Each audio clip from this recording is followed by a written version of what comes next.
پہلی بات یہ ہے کہ نیکی کو حقیر نہیں سمجھیں، نیکی کو نیکی سمجھیں، چھوٹی نہ جانیں۔ اسلام نے نیکی کو اتنی وسعت دے دی کہ فرمایا تو کسی بوڑھے کو اگر سڑک بھی پار کرا دے گا تو اللہ تجھے پھر بھی صدقے کا ثواب عطا فرمائے گا۔ نیکی کو نیکی سمجھ کے کریں، پھر نیکی کو چھپائیں، اس کو ظاہر نہیں کریں، اس کو چھپائیں۔ جب نیکی ظاہر ہو جاتی ہے نا تو پھر وہ نبی پاک علیہ السلام نے فرمایا بہت بڑے بڑے نیکوکار اس کی بارگاہ میں آئیں گے۔ نیکوکار بڑے بڑے جن کے جلسے ہوئے، جن کی بڑی شہرتیں ہوئی، لوگوں نے انہیں بڑا کچھ سمجھا اور بڑے ان کے تذکرے ہوئے، اور وہ بھی ذکر کرتے رہے کہ فلاں بھی ملا تھا، میری تعریف کر رہا تھا، فلاں بھی ملا تھا۔ تو فرمایا وہ جب اللہ کی بارگاہ میں جائیں گے تو ان کے پاس پہاڑ ہوں گے نیکیوں کے، تو اللہ فرمائے گا جاؤ اس سے جا کے اجر لو جس کو دکھانے کے لیے نیکی کرتی، میرے لیے تو کی نہیں، لوگوں کے لیے کرتے رہے۔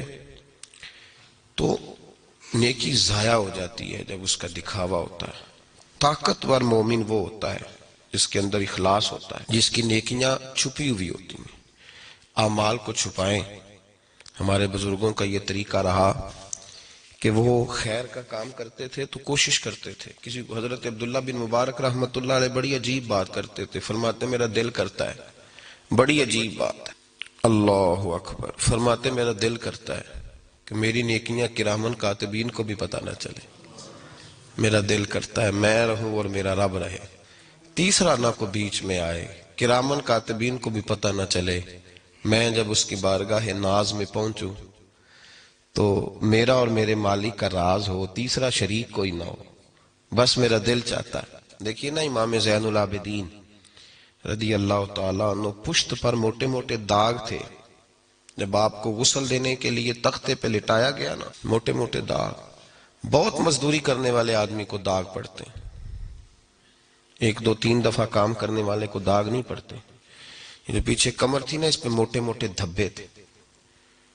آپ کے صاحبزادے سے لوگوں نے کہا کہ اتنے موٹے دھبے، تو فرمانے لگے میرے والد گرامی حضرت مولا علی کے پوتے، حضرت سیدہ فاطمہ الزہرا کے پوتے، امام حسین کے صاحبزادے رضوان اللہ تعالی علیہ مجمعین، اپنی پشت پہ نا اناج کی بوریاں رکھ کے تو غریبوں کے گھروں میں پہنچا کے آیا کرتے تھے، اور روزانہ جاتے تھے، اور ایک گھر میں نہیں کئی گھروں میں جاتے تھے، اور جب دنیا مکمل سو جاتی تو تب جاتے تھے۔ تب فوری طور پہ لوگوں کو شکوہ ہوا کہ آپ جوان آدمی تھے، آپ خود کیوں نہیں گئے، بوڑھے باپ کو بھیجا؟ تو امام زین العابدین کے صاحبزادے فرمانے لگے میں عرض کرتا تھا ابا جی مجھے دے دیں، میں چھوڑ آتا ہوں، تو فرماتے تھے جب تجھے دوں گا تو پھر اس غریب کا نام بھی تجھے بتانا پڑے گا، تو میں چاہتا ہوں کہ میرا اور اس بندے کا راز رہے، اگر اس کو بغیر بتائے بھی کام چلے تو پھر بھی ٹھیک ہے۔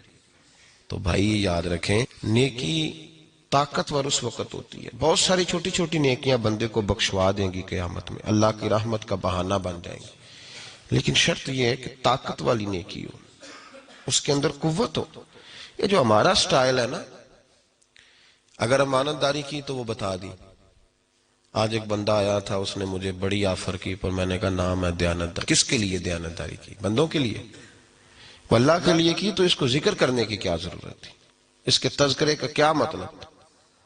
جب آپ نے کوئی خیر کا کام کیا تو جس کے لیے کیا وہ تو جانتا ہے، اس کا تذکرہ نہیں کریں۔ یہ جو شہرتیں ہوتی ہیں، یہ جو تذکرے ہوتے ہیں، یہ کئی دفعہ کچھ لوگوں کے بہت زیادہ ہوتے ہیں، پھر وہ مٹتے ہیں۔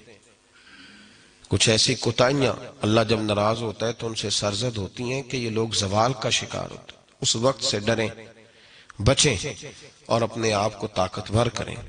نبی کریم سید عالم نور مجسم شفیع معظم صلی اللہ تعالی علیہ وسلم سے قبل 1,24,000 کم و بیش انبیاء آئے، آپ کو چند لوگوں کے نام کتابوں میں ملیں گے، ادھر گئے باقی چند نبیوں کے نام، اس لیے کہ انہوں نے کام کیا ہے، نام نہیں بنایا، ڈیوٹی کی، اپنی ڈیوٹی کر کے چلے گئے۔ تختیوں کا شوق اور اپنا آپ کو بڑا چاہنے کا شوق یہ تباہی پیدا کرتا ہے، یہ باطن میں فساد